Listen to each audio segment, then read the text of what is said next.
What's good, varsity family? We back. Another reaction, another day. You already know I'm your boy Varsity, and we are here reacting to a new video. And if you're new, you already know what to do. Like, comment, subscribe, tell a friend to tell a friend to tell their auntie to tell their cousin. Come tune in. We're reacting to all videos, anything y'all send over, anything I see online, music, sports related, hip hop related, R&B related, whatever. We're gonna talk about it like it's family, and then yeah, I mean, we're gonna sit down and see what the comments say, see, comment back, talk about it, whatever. Family. We're gonna talk about everything. We're gonna laugh, we're gonna joke, we're gonna do a little bit of everything.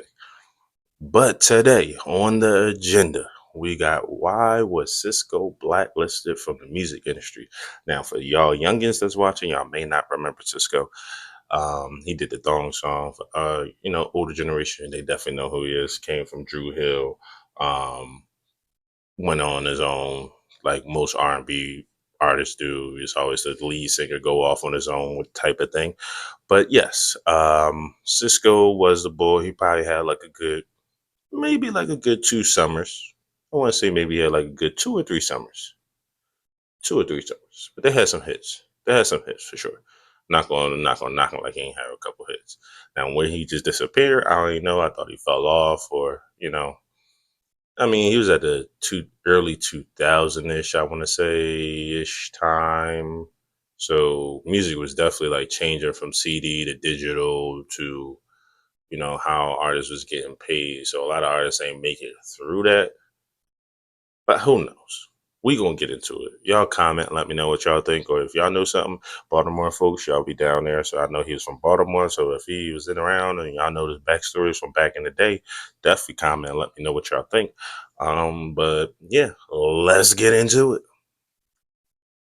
Who's the ish with a look in the eye so devilish? They sent me like about 8 demos, and I turned them down like every time until it was like up, to the standard or to the level that I thought he was good enough, to like for me to sign him. New sensations, new kicks in the candlelight. The whole New Jersey. Wait a minute, Cisco signed Ricky Martin?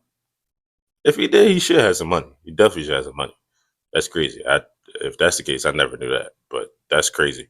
Philly, New York is like love. So, I mean, coming here, man, I was out there just like chilling, talking to the people. Pretty faces from the covers of the magazine. Ever wonder why Sisqo, the dude who made you jump off your seat with Thong Song, suddenly vanished from the music scene? In this video, we're digging into the behind-the-scenes drama, industry beefs, and scandalous controversies that led to Sisqo being blacklisted. Buckle up, because this ride's about to get bumpy. Sisqo was always about pushing boundaries and making a statement, but not everyone in the music industry appreciated his vision.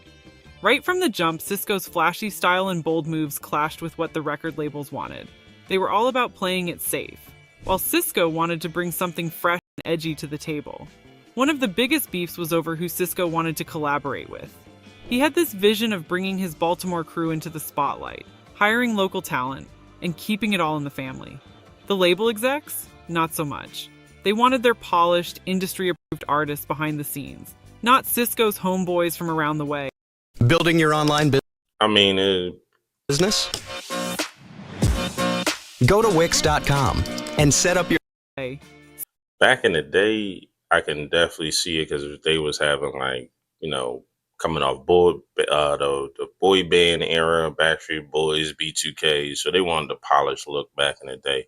They wasn't with, you and your homies just coming up here to sing the same Motown like back in the 60s, 70s. So I could see why. And look at Sisqo. Look at him. He don't look like nothing else that we didn't seen before. So yeah, there he was already gonna have some issues with him already. Sisqo wasn't having it.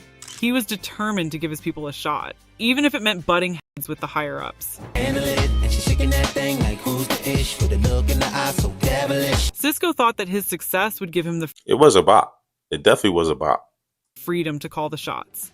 He was ready to be the Robin Hood of the music scene, taking from the rich opportunities he had and giving back to his community. But the label saw it differently. To them, Sisqo was being difficult and rebellious. Instead of following the script, he was writing his own, and they didn't like that one bit. These clashes weren't just behind-the-scenes squabbles. They had real consequences for Sisqo's career. The more he pushed back, the more the industry pushed him out. It's no secret that in the music biz, playing the game is as important as making the music. Sisqo's refusal to play by the rules labeled him as a troublemaker. The tension reached a boiling point when Sisqo started calling out the industry's shady practices. He was vocal about how the labels exploited artists and stifled creativity. This didn't sit well with the execs, and they made sure Sisqo felt the consequences. They started.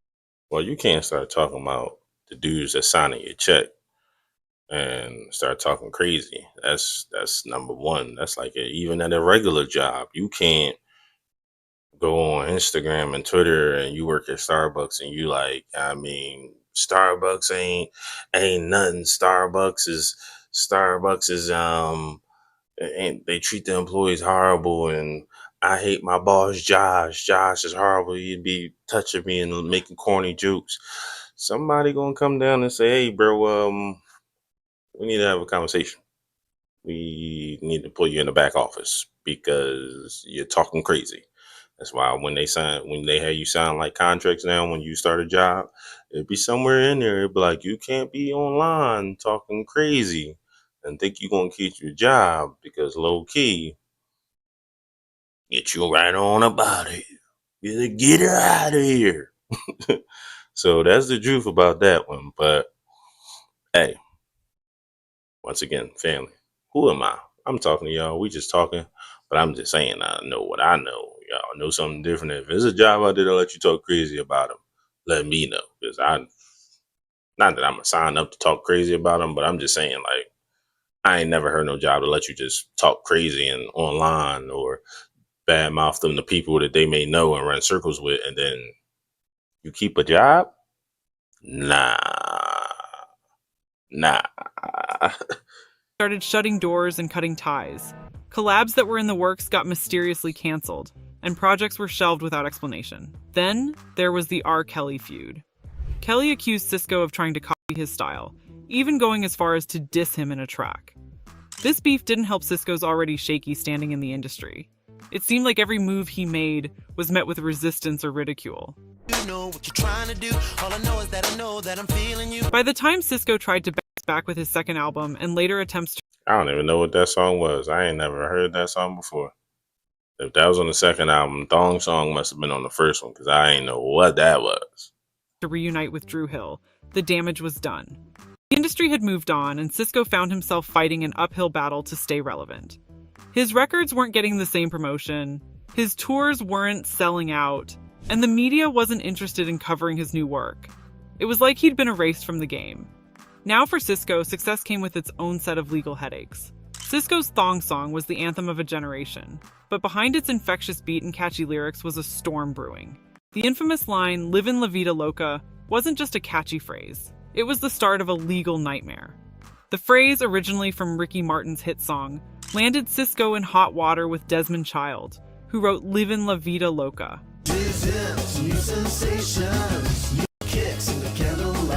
At first, Sisqo thought it would be a simple nod to another artist. He didn't anticipate that it would blow up the way it did. The success of Thong Song made it impossible for Child to ignore. He saw the massive popularity and wanted his piece of the pie. What seemed like a harmless homage quickly turned into a full-blown lawsuit. Desmond Child argued that the line was taken without permission. And given the song's success, he demanded a share of the profits. Sisqo and My man said one bar. Living La Vida Loca. One bar. You telling me he took him to court for that one line? So if it was a flop, would you have came and you wouldn't have you wouldn't have came and saw me if this was a flop. But because everybody's singing the thong, thong, da, thong, thong, thong. Now, because I said living La Vida Loca in one part of the song, you can come sue me for something crazy. I mean, I know that people be doing that, but it'd be like, bruh, you reaching. You reaching. Like, I don't know. Like, imagine this, y'all. You you make the song, you shoot the video, you put it out, it start buzzing. You said, whatever, shorty, living la vida loca, in that one part of the song. So you might have said it, twice throughout the song, maybe. Thinking, hey, my man Ricky Martin, he did a good song. I'm gonna pay some homage to him. Living la vida loca. We all know it, but the song is a little spicy, so the owner comes back maybe like 2 years later after it's a hit, after you got your plaques, after you on the red carpets and winning awards and all that. And he like, yeah, we want a bag. And we not selling them, we want a bag. You might have to rumble me. We might have to rumble. We might have to rumble. Like we might have to go back in the back of the courthouse and just squabble real quick. We might have to. We just might have to. Like just one good time. It ain't got to be every time I see you. Just one good time. I don't know. Y'all tell me, am I tripping? Am I tripping? Am I tripping? I don't know.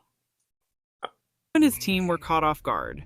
They didn't expect this level of backlash, but they were now embroiled in a high-stakes legal battle. The courts ruled in favor of Child. At iBuyDirect, our virtual try-on lets you find the perfect pair straight from your device. iBuyDirect.com. This game, you're not ready for. Awarding him a significant portion of the song's royalties. Sisqo, who thought he was riding high on his biggest hit, found himself financially hit and legally cornered. This wasn't just about losing money, it was about losing momentum. The lawsuit overshadowed the success of the song, casting a shadow over his career. What should have been a period of triumph turned into a time of legal wrangling and financial strain. The revenue that Sisqo expected to fuel his future projects was now significantly reduced, limiting his ability to invest in his music and career. This financial hit also. And they're gonna drain you in the course because they're gonna keep bringing you back every day, every other. Let's put next court date next month, next one next month, and every time you gotta keep paying the lawyer to show up, keep paying the lawyer to show up, keep investigating and keeping up with the defense is doing. Like, hey man, they took my man's out over a not even a full verse, a bar. Living La Vida Loca. Sheesh. Also affected his reputation within the industry. Labels and collaborators saw the lawsuit as a sign of instability. The once bright star of Sisqo began to dim, not because of a lack of talent, but because of the legal and financial baggage he now carried. This made future collaborations and projects more challenging to secure. As if the Thong Song lawsuit wasn't enough. One of the biggest messes was his baby mama drama. Back in the day, Sisqo had a son with a woman he met on tour. Things got real messy when she claimed he wasn't paying child support. In 2003, Sisqo even got arrested for allegedly failing to handle his fatherly duties. To make it juicier, the baby mama was reportedly a teenager when she got pregnant, which made the whole situation even more scandalous. Their rocky relationship was all over the place. The baby mama called Sisqo out for being an absentee dad, while Sisqo tried to explain the situation wasn't that simple. They were constantly throwing shade at each other, keeping the gossip mags buzzing, and Sisqo's name in the mud. Beyond child support, Sisqo faced other lawsuits that chipped away at his reputation. There were claims from former collaborators about unpaid dues and breached contracts. Each lawsuit, whether justified or not, added to the narrative that Sisqo was difficult to work with and unreliable. This narrative made it harder for him to rebuild his career after the initial success. These legal issues created a vicious cycle. The more time and resources Sisqo spent on legal battles, the less he had to invest in his music. Now Sisqo's flashy style had folks talking. The platinum hair, the outrageous outfits, the bold moves. I mean, if social media was as big as it was when Cisco was around, he definitely would have been able to capitalize off that because just his image alone, like his image alone, could have been useful. Like how they did, like Yachty with Target, like different brands definitely could have used Cisco. I don't know who would have used the platinum. He could have did what, like some aluminum foil commercials. Like that could have been a thing. You don't. How many commercials have you seen for aluminum foil with the person with the foil color hair? They could have played something off of that. I don't know. I'm not a marketing genius. I'm just saying. But they could have played something. You could have got somebody. I don't know. Could have got some silver car company. I don't know.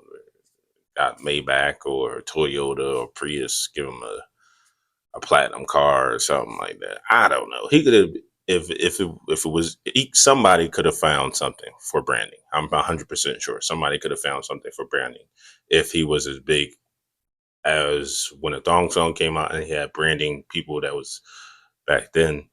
Could have been. Maybe I'm reaching. Might be rambling. My bad. My bad. My bad. I don't know.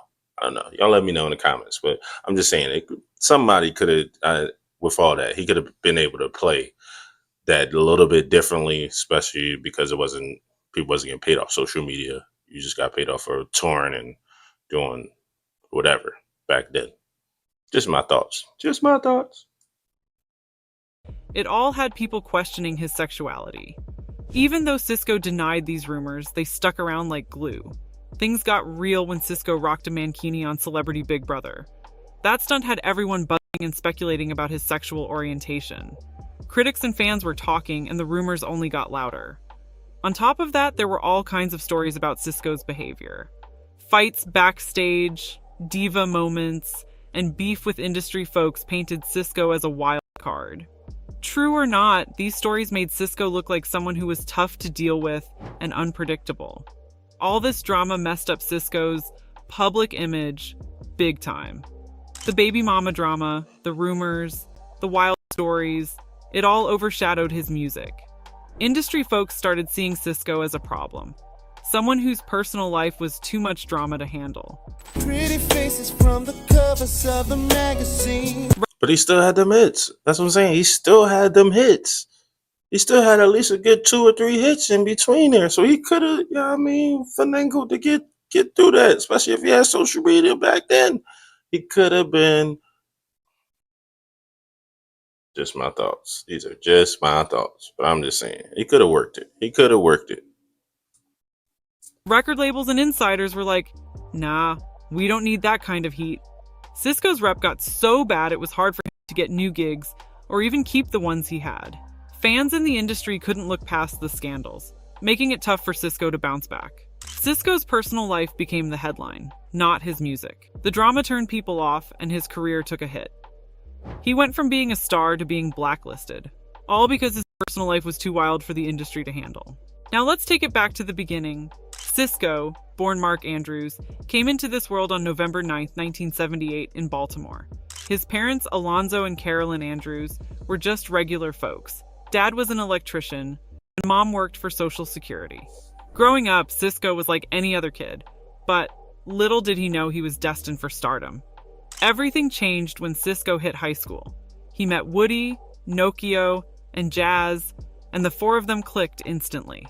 They started jamming together and eventually formed Drew Hill, named after Druid Hill Park, a spot they used to hang out at. These guys weren't just classmates, they were a brotherhood with a shared dream of making it big in music. Oh, you like Reese's Pieces. Come on, girl, you know it. Drew Hill's hustle paid off when they signed with Island Records in the mid-90s.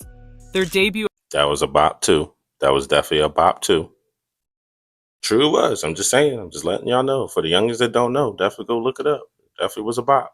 Album dropped in 1996, and it was an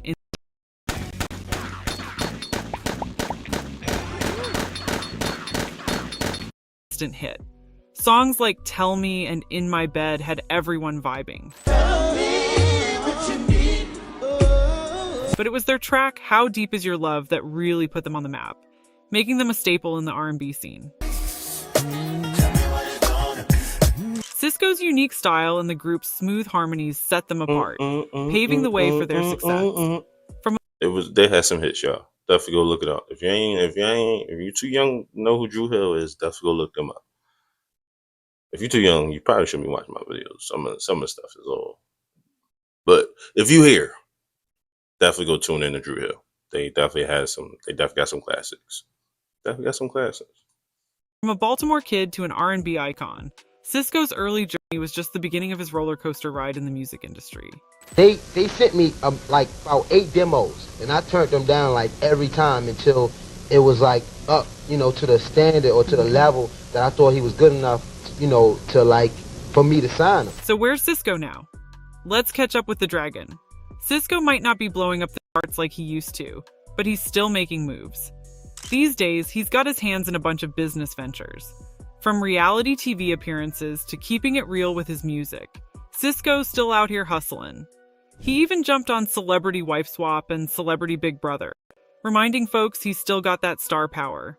Sisqo ain't done with music, not by a long shot. He's still rocking with Drew Hill, keeping the group alive and kicking. I didn't know they were still together, but I mean, it makes sense though. Yeah, it makes sense because you got like New Edition and all them still touring.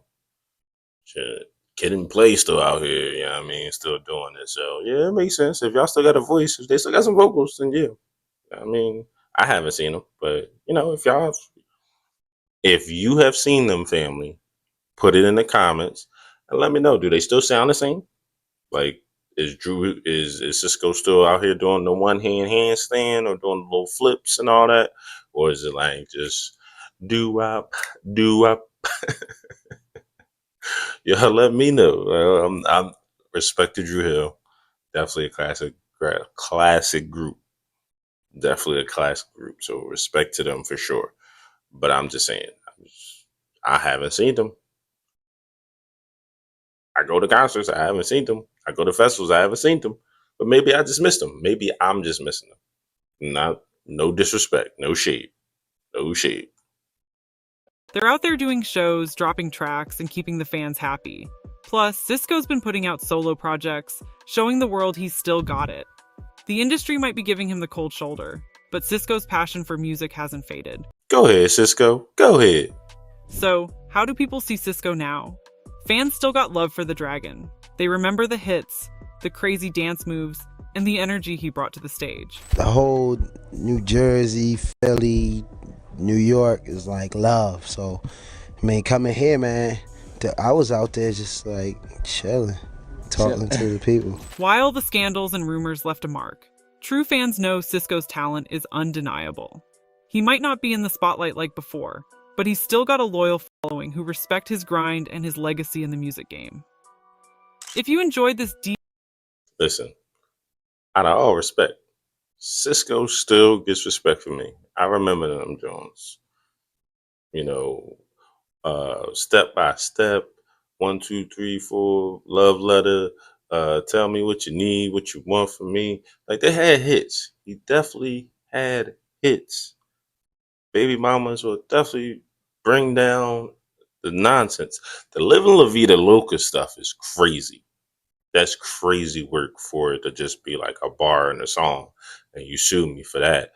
And I lost a good amount of traction and motion because it was just wrong timing at them when the budget wasn't there for court. That's wild. Buddy's wild. But hats off to Sisqo, still putting out solos. You know what I mean, hopefully I get to catch Drew Hill at some point. Y'all let me know. When or what tour they on, or if they still on tour now. Like, I definitely want to check them out. But as we get to the end, you already know what to do. Like, comment, subscribe. Tell me the next video. And you already know. Varsity, we out.